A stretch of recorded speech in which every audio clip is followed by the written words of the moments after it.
G'day, I'm Mel. I'm one of the vets here at Companion Animal Vets. Today I'm doing a castration on a little dog with Lydia, our trainee nurse, as my assistant. She's going to help with preparing the whole process of our anaesthetic, helping with the induction, and then monitoring our anaesthetic through the procedure. She'll have lots of care and attention from the staff around her, but she does a pretty fantastic job.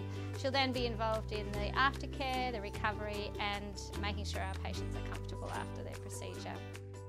So we've got this labradoodle here, his name's Feynman. He's getting desexed today. He's a bit like jumpy, so before we're gonna put a catheter in, we're just gonna give him his pre-med. So this isn't gonna knock him out, it just makes him more sedate, so it's a lot easier to go through the procedure, and then we're gonna knock him out right before we start. I'm just gonna give this IM, which means into his muscle. It normally takes about 5 to 10 minutes before he starts feeling a bit sedated. It's not a very comfortable feeling for him, but as you can see, like the needle's tiny. And then Callum's gonna pop him back and then wait 5–10 minutes, and then we'll put a catheter in him and get him ready for surgery. So he just got Freyman out. As you can see, the sedation's working. So now he'll be like a lot more settled and a lot easier to put a catheter in. So this is a catheter that I'm gonna be putting in his vein. As you can see, he's a lot calmer than he was when we first got him out of the cage. And then this is just the in-stopper, which stops all the blood from flowing straight out of his veins. So you just can't lift his finger. So he's all done now. We weren't getting any bloods run on him. Catheter's in. He's not going on fluids at the moment. He might later on in surgery, but we don't know until then. This one here is lidocaine, so we're gonna pop that in once he's under anaesthetic. That just like numbs the area. We'll just make it like a bit more comfortable for him, especially when he's waking up as well. So basically I'm putting a tube down his throat into his lungs. So now we're just tying the tube in because we don't want it to fall out. Callum just put the cuff up, so basically, so you can see on that one, there's like this little like sac thing. Once it's in the airway pretty much, you blow it up to like a certain pressure. That just stops like any of the gas or oxygen like escaping from around the tube. Now we're just going to clip a pretty big window around the area where Mel is going to be cutting into, and Callum's trying to connect a monitor which pretty much just tells us the heart rate.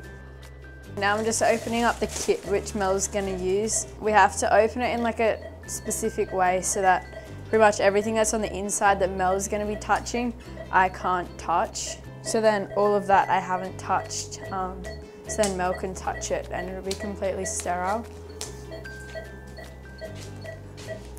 And then this is just the blade that she'll be using for the surgery.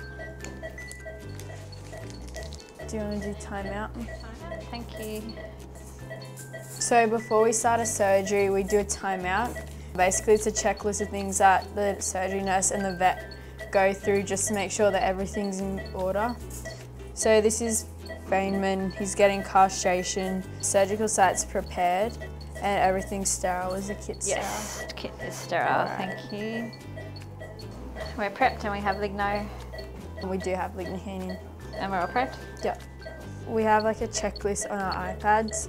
So I'm gonna just be monitoring heart rate, respiratory rate, temperature, SpO2, and I'll also be like looking at like his eye positioning and jaw tone, just things like that, just to make sure that he's like staying asleep but isn't like too asleep, or just make sure that everything's going smoothly. When the dog's awake, their eyes are gonna be like central pretty much. When it's like a good anaesthetic, usually their eyes, like you can't actually see the like colour, or you can see just the white, but it pretty much varies. When they're really deep under anaesthetic, their eyes will like go back up to being central again. So we pretty much just want to keep an eye on that, making sure they're not too deep, but also making sure that they're not awake, and also definitely that they have no blink reflex. I'm keeping my hand on his heart the whole time, just because these machines aren't always 100% accurate.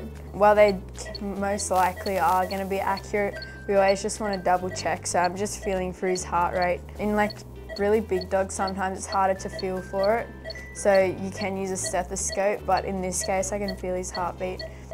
And also I'm counting when the bag moves, that generally indicates that he's taking a breath, so that's a good way to see how well he's breathing.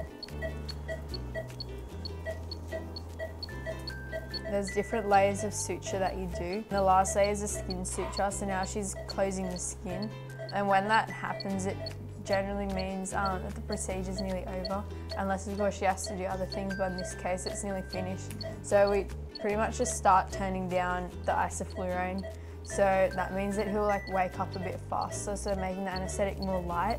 And then that way when it's all done, or when she's nearly done, we just turn it completely off, and then slowly he'll start to wake up, and then we'll extubate and then pop him in his cage to recover. So I'm still putting in all of his vitals. We save like this record as well into our system, so it really just shows like how stable the anaesthetic was. I'm also putting in what level the oxygen and isoflurane are at, as well as checking how smoothly the anaesthetic's going. And then at the end of the day, I write up how the procedure went, and we also like include things like what suture we used and if there were like any abnormalities or anything like that. And another stitch, you can hear his heart rate going up there, so that means he's getting a little bit lighter.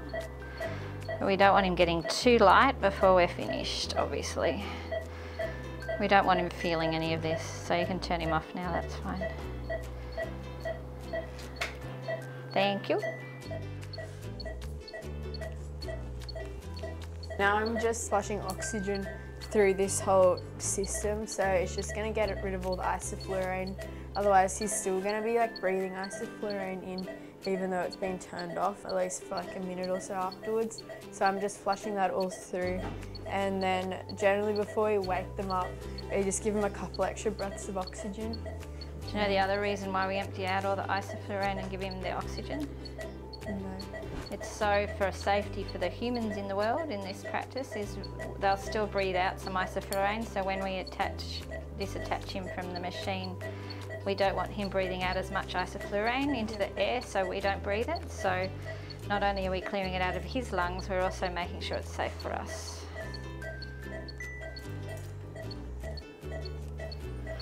Okay, we are done. Before Mel leaves, we just go through another timeout. That also, it covers pretty much if there's any issues and like pain relief and medication prior to the surgery. So are there any equipment issues? Nope. And anaesthetic plan, meloxicam to go home with? Yeah, he can have an injection when he wakes up in 4 days home. And there's no tatty required. Good stuff. Are you happy? Waking up well? Awesome.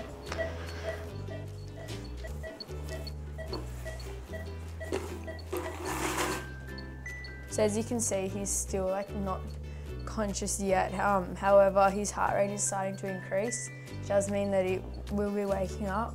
I've just got him on oxygen for now, so I'm just gonna like clean the wound, just get rid of all blood. I'm gonna use the chlorhex and water. I won't use the alcohol because that's gonna sting for him.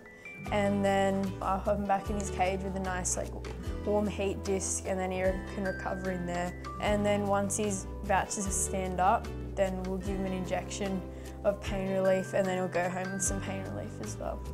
As you can see, he's just started to swallow, so I've just pulled the tube out then. He's already like swallowing. He'll probably start crying soon, but he shouldn't be in too much pain. And then I'll give him his pain relief in maybe like 5 or so minutes, just so he's a little bit more awake, and then we'll send him home this afternoon.